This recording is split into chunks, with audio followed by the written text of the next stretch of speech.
Na wasalimu tena kwa jina la Bwana wetu Yesu Kristo. Ni mama Reverend Apotre Lilian Kababa. Siku ya leo tena nataka tuongee na nyinyi kuhusu neno la Mungu. Najua kwamba kila siku nawaambia kwamba wakati tunaongea neno la Mungu linatufungua, linatubariki na lina mahali linatubeba. Siku ya leo nataka tuongee tena kuhusu neno ile tuliongea ile siku ya mbele, yenye inaitwa ujumbe kwa waongozi. Na ninajua kwamba safari ya mbele ulibarikiwa na safari ya pili ya leo utabarikiwa pia. Kipindi ya kwanza tuliongea ujumbe kwa waongozi na tukakamata kichwa ya neno yenye inasema kutubu kwa dunia, na tukakamata mfano ya nane ya Ninawi, namna gani Yona aliwapelekea neno na namna gani walisikia na wakatubu, na mfalme wao pia naye akatubu na Bwana akapata kuwasamehe. Na nikasema ya kwamba Ninawi saa hii ni dunia yote nzima yenye inachanganikiwa na mashida yenye watu wako wanarudilia tena Mungu, na ndio maana magonjwa inatuingilia, kwa maana watu hawafikirie tena kusema ya kwamba ingawa hii magonjwa yanakuja kuna kitu yenye Mungu anatudai tufanye. Nikaongea hiyo safari ya kwanza katika kile kipindi cha kwanza. Leo nilikuwa nasema ya kwamba tutaongea kipindi cha pili kenye kinaitwa kama vile kichwa namna gani Bwana alituchagua. Namna gani Bwana alituchagua. Wewe mwongozi mwenzangu, ninataka usikilize hiki kipindi cha pili, utajua wapi kwenye Bwana alikuchagua, wapi kwenye Bwana alikutoa. Na hivi siku ya leo tutaenda kuongea kuhusu watu wawili tu, na wale watu wawili wakati tutawasoma hako wanatufundisha namna gani tulichaguliwa. Kila mtu ataangalia kwenye Bwana alimtoa. Mkizani utarudilia Mungu, kwa maana ukajua kwenye Bwana alikutoa utarudilia Mungu vizuri. Basi ndugu yangu, ninataka Bwana tupatie neema ya kuweza kusikiliza kipindi cha pili, na kipindi pia cha tatu kitakuja pia utanisikiliza. Ndugu yangu, acha twende kusoma kwa watu wawili, na mtu wa kwanza atakuwa Daudi, mtu wa pili atakuwa Musa. Hivi tutaanza na Daudi.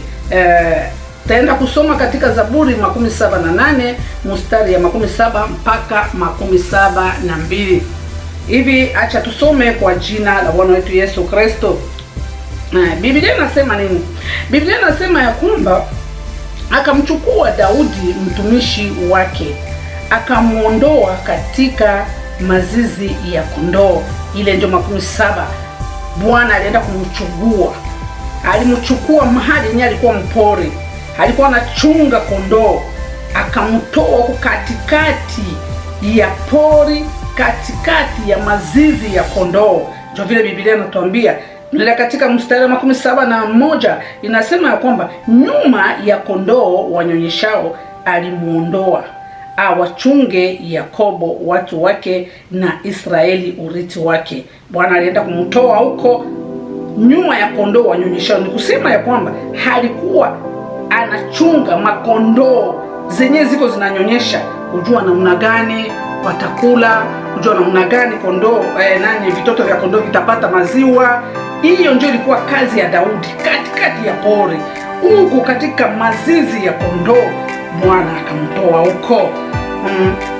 Tuenda katika kipindi katika verse ya 72 inasema ni akawalishe kwa moyo wake na kuwaongoza kwa busara ya mikono yake.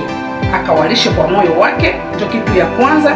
Ni kusema moyo, roho ya nini? Roho ya ukweli, roho ya huruma, roho ya upendo.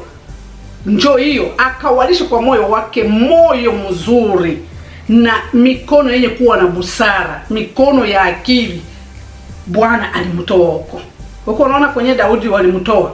Sasa hivi bila kukawia, twende kwa mtu wa pili mwenye anaitwa Musa. Nilikwambia kwamba wakati tutasikia hii neno utajua wapi kwenye Bwana alikutoa. Tunasoma historia ya Daudi, vile Bwana alimtoa, kwenye alienda kukutana naye. vile hali yake ilikuwa, Bwana kuangalia ile yote akamtoa huko katikati ya pori. Sasa acha twende kusoma huyu nani Musa, tuangalie na yeye kwenye Bwana alimtoa. Hivi tunaenda katika Kutoka 3 mstari ya kwanza mpaka ya 10. Tulikuwa watu wa kusoma hiyo yote, lakini tutasoma tu mstari ya kwanza mpaka ya 2, kisha tunaruka tunaenda katika mstari ya 7, kisha tunaruka tunasoma mstari ya 10. Lakini wewe peke yako utajisomea ukimaliza yote. Vile nasema Kutoka 3 mstari ya kwanza mpaka ya 10. Soma yote nyumbani, utaelewa vile Bwana alikuwa anaongea na Musa. Basi tutaenda kusoma hiyo mistari 4. Tunaenda kuanza mstari ya kwanza mpaka ya 2. Nasema nini? Basi Musa alikuwa akilichunga kundi la Yetro mkwewe kuhani wa Midian. Akaliongoza kundi nyuma ya jangwa, akafika mpaka mlima wa Mungu hata Horebu. Malaika wa Bwana akamtokea katika mwili wa moto uliotoka katikati ya kijiti. Akatazama, na kumbe kile kijiti kiliwaka moto, nacho kijiti hakikuteketea. Tunaenda katika mstari ya 7, inasema nini? Bwana akasema, hakika nimeyaona mateso ya watu wangu walioko Misri, nami nimekisikia kilio chao kwa sababu ya wasimamizi wao, maana ayajua maumivu yao. Tunaenda katika mstari wa 10, unasema nini? Haya basi, nitakutuma sasa kwa Farao ili upate kuwatoa watu wangu hao wana wa Israeli katika Misri. Amina. Tukiangalia hii habari ya watu wawili,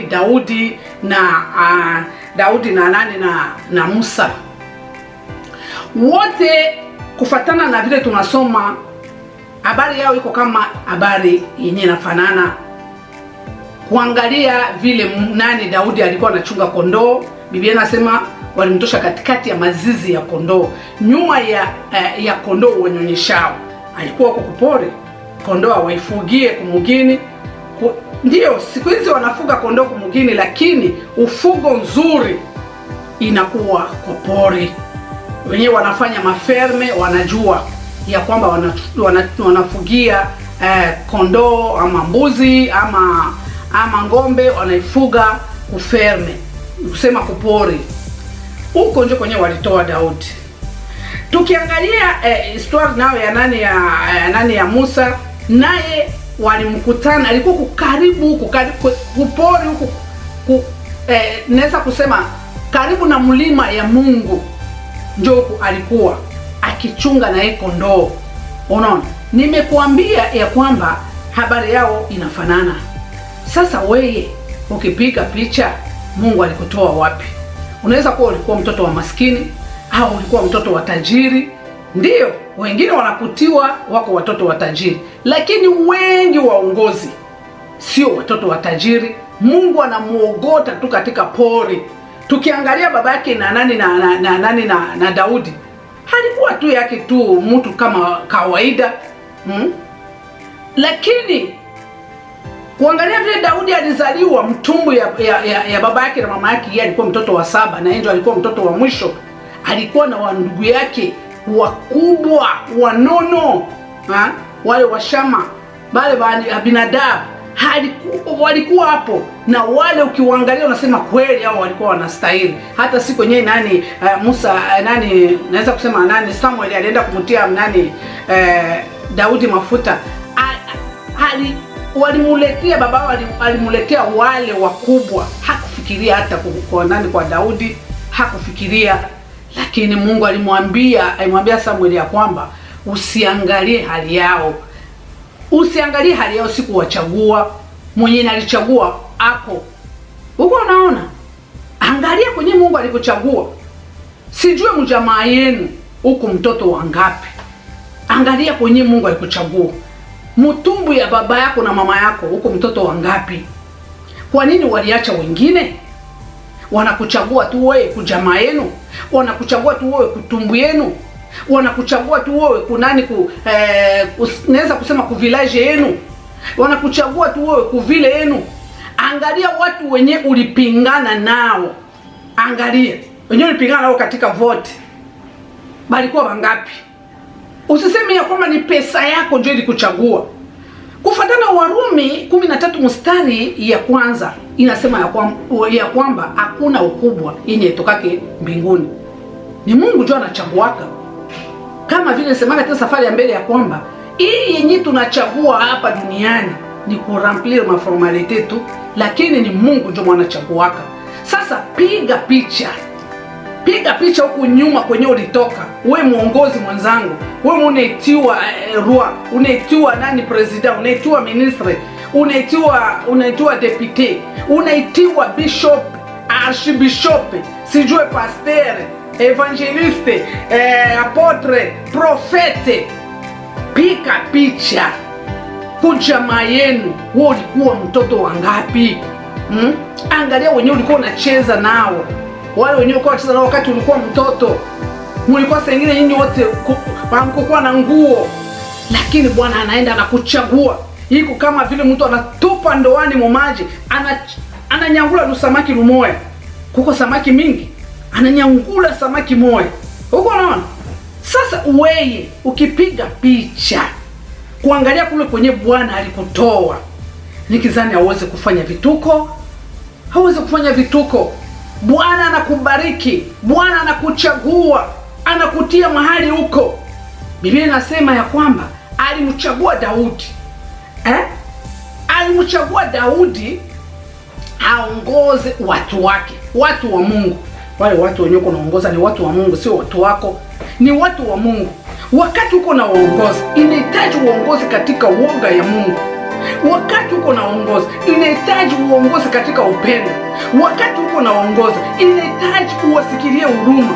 Wakati uko na uongozi, inahitaji uwapende, kwa maana Mungu ndiye alikuchagua uongozi watu wake, sio watu wako. Usiwatese tena, usiwadilishe. Kama Mungu alikuchagua, alikupenda, ndio kitu ya kwanza. Ya pili, alijua ya kwamba uko mtumishi wake. Ya tatu, alijua ya kwamba unaweza kitu gani? Unaweza kusaidia watu wake. Watu wanalia katika nchi yako, watu wanalia naweza kusema kwa kampuni yenyewe unaongoza. Watu wanalia mahali yenyewe uko unaongoza, mahali sijue kama ni kanisa, kama ni watu wenyewe uko unaongoza, watu wako wanalia. Na Mungu alikuchagua ya kwamba wale watu wasilie. Ndio maana Mungu alichagua Daudi. Na tukiangalia historia ya Daudi hakulilisha mtu. Daudi hakufanya revenge. Daudi hakuumiza mtu. Alikuwa anaongoza katika roho na kweli. Na ndio maana Biblia inasema ya kwamba alikuwa na roho kama ya Mungu. Tunahitaji kuongoza na roho kama ya Mungu, tupate kufurahisha Mungu. Ndio kitu ya kwanza. Kitu ya pili, tufurahishe wale watu wenye tunaongoza, ili Mungu apate kutuongezea tena uongozi wetu. Ndio kitu yenye liacha Daudi anaitwa na roho kama ya Mungu. Wa Daudi hawako tena, kwa maana waongozi tunaanza kufanya vitu vyenye havifurahishi Mungu. Wakati unaongoza katika roho na kweli, katika upendo, unapenda wale watu, unawasikilia huruma, unakuwa kama Daudi. Na Mungu naye atasema ya kwamba fulani ule uko na roho kama yangu, fulani ule uko na roho kama yangu. Lakini watu sahihi hawana tena roho kama ya Mungu.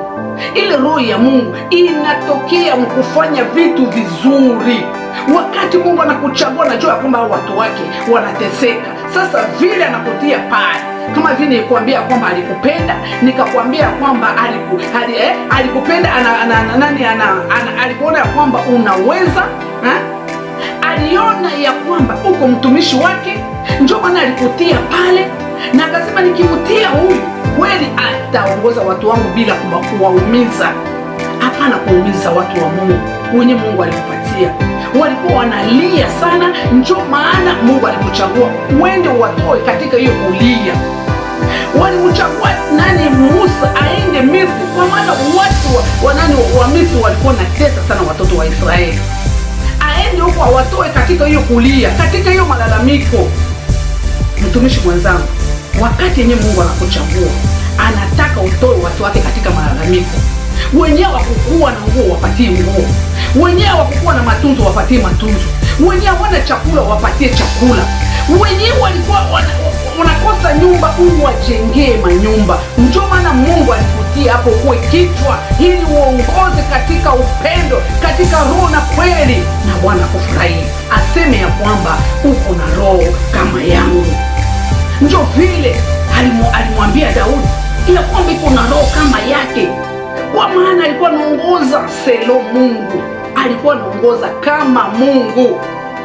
Daudi ingekuwa mtu mbaya, engeua Saulo mwenyewe alikuwa anamsumbua, lakini alisema sitagusa kupakaliwa wa mafuta wa Bwana. Hata kama Saulo alikuwa na matabia yake mbaya, lakini Daudi alikataa kumugusa, alikataa kumuumiza, alikataa kumuua. Ndugu yangu, ninataka uongoze katika roho ya upendo. Wewe muongozi mwenzangu, wewe roi, wewe president, wewe ministre, wewe depute, wewe pasteur, wewe bishope, archibishope, sijue unaitwa cheo gani, Mungu anapenda uongoze katika upendo. Kwenye kuna kosa maupito, jenga maupito, nunua maambulanse, tia madawa katika maupito yote.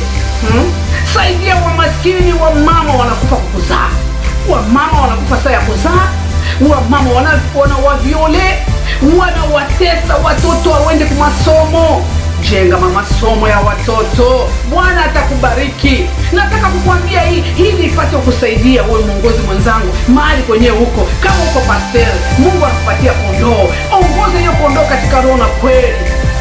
Kwetu tulie mifano yote katika Biblia, tupate kujifunza na tupate kukua watu wenye kuongoza kama vile wale mfano ya wale watu wenye Mungu alitupatia katika Biblia. Watu wanaandikiwa katika Biblia juu ya nini? Tuwafate wa Daudi, wale wote wanani wa Ibrahimu. Watu walikuwa wanaogopa Mungu. Wakati Mungu anakupatia uongozi, inahitaji kuwa na woga yake. Penda watu wa Mungu. Utamwambiaje unampenda Mungu na wakati yenye upende huyo mtu mwenye Mungu alikupatia uongoze? Utamwambiaje? Biblia inasema ya kwamba utanipendaje na ule mwenye karibu yako haumupende? Hauwezi kupenda Mungu mwenye uone na kukataa huyu mwenye uko naona. Waongozi wenzangu, tuongoze vizuri. Mungu anapenda kutuongezea uongozi wetu mpaka mwisho. Tuongoze vizuri. Wakati tunaongoza vizuri, Mungu anatuongezea miaka. Wakati tunaongoza vizuri, Mungu anatuongezea mali, kwa maana kila kitu yote mzuri iko katika mikono ya Mungu. Usijipiganie, usililishe watu. Acha kulilisha watu, muongozi mwenzangu. Usilishe watu katika kanisa. Wakati mambo inachanganika kule kukunani kumugini kwetu na kuwaka, tunakimbilia kajuku kanisa. Watu wanakimbilia kanisa ili wapate kusikia neno la Mungu na wageuze, watoe maumivu yenyewe walikuwa nayo. Kama wamama wanakusana wa bwana yao, wanakimbilia kukanisa. Wakati anasikia ile injili inamtoa hiyo maumivu. Lakini mtu anafika ukanisa, yeye ndio wanakuwa wanamhubiri. Unawaza hiyo ni mzuri? Tugeuze maroho yetu, tusikie habari yenye Bwana anatupatia. Msinichukie, mimi ninatoa habari tu yenye Bwana alinipea ya kwamba niongee na waongozi. Ndio maana mimi natoa hiyo habari, si ya kukataa. Na mimi nilisema nitakuwa naombea waongozi kila siku, sio ati muongozi paka wa kanisa au muongozi paka wa no, nitaombea waongozi wote. Nataka kusikia ya kwamba huyu roho wa huku na huyu roho wa huku wanaungana, wanatubu, wanarudilia Mungu. Huyu president wa huku na huyu president wa huku wanaungana, wanatubu na wanarudilia Mungu. Au minister wa huku na minister wa huku, deputy wa huku na deputy wa huku, pastor wa huku na pastor wa huku. Waongozi munaungana pamoja. Bwana anafanya katika umoja. Bwana anafanya katika umoja. Wakati nyinyi mnakuwa umoja, mnasema basi hii habari inakuja, sio huyu pastor ndio mwenyewe iko na anatuchukia. Anatupatia habari, ujumbe kutoka kwa Baba. Ile ndio iliacha huyu mfalme wa Ninawi anasema hapana, inahitaji nirudilie Mungu. Kwanza alisikia watu wake tayari wamerudilia Mungu. Namna gani ingebakia kwa hiyo kiti yake? Hengebakia kwa kile kiti. Kwa maana Mungu angemuua. Mimi sitaki Mungu akuue. Ninataka ugeuke, urudilie Mungu. Na Mungu ataendelea tena kupenda. Mungu hataki kubakia katika dhambi. Unasema mimi nishakazoea dhambi yangu, nishakaizoea. Mungu hataki hivi. Hataki hivyo. Anataka wakati unasikia kama vile mfalme wa Ninawi, kama vile Ninawi yenyewe, unasema mimi nageuza roho yangu, kwa maana hakuna mwingine mwenye anaweza kutupatia maisha mazuri na uongozi mzuri hapa duniani isipokuwa Mungu tu. Basi ndugu yangu, ninakusihi urudilie Mungu. Urudilie Mungu kama watu wa Ninawi. We mwongozi mwenzangu, rudilia Mungu kama vile mfalme wa Ninawi. Mungu atakupenda tena sana. Atakupenda sana. Na ataendelea na kuongoza pamoja na wewe. Biblia inasema ya kwamba heri mwisho kuliko mwanzo. Basi ndugu yangu, ninakuachia hiyo habari. Tutakutana tena katika kipindi cha 3. Ninajua tu utaendelea kubarikiwa. Hacha nikuombee kwa jina la Bwana wetu Yesu Kristo. Bwana, ninakushukuru kwa maana uko mwema. Asante kunipatia neno kwa kuweza kuongea na watumishi wako. Kwa maana Biblia inasema ya kwamba hakuna ukubwa inayetoka mbinguni. Baba, naongea nao na ninajua ya kwamba watasikia na watageuka kama vile mfalme wa Ninawi na watu wake. Baba, endelea kuwasikia. Ule wote atasikia hii habari na kuweza kugeuza roho yake. Baba, umkubali tena kwa macho yako. Kwa maana wewe pekee unasema ya kwamba heri mwisho kuliko mwanzo. Ingawa muongozi fulani, ingawa kanisa ama wa nchi anageuka, Mungu umsikie. Mimi nitaendelea kusifu. Ulinipatia hii kazi nipate kuambia watu wako, na mimi nimefanya. Basi Baba, naomba Baba uwasikilize. Asante Mungu. Asante mweza, kupitia jina la Yesu. Amen. Amen. Basi ubarikiwe sana.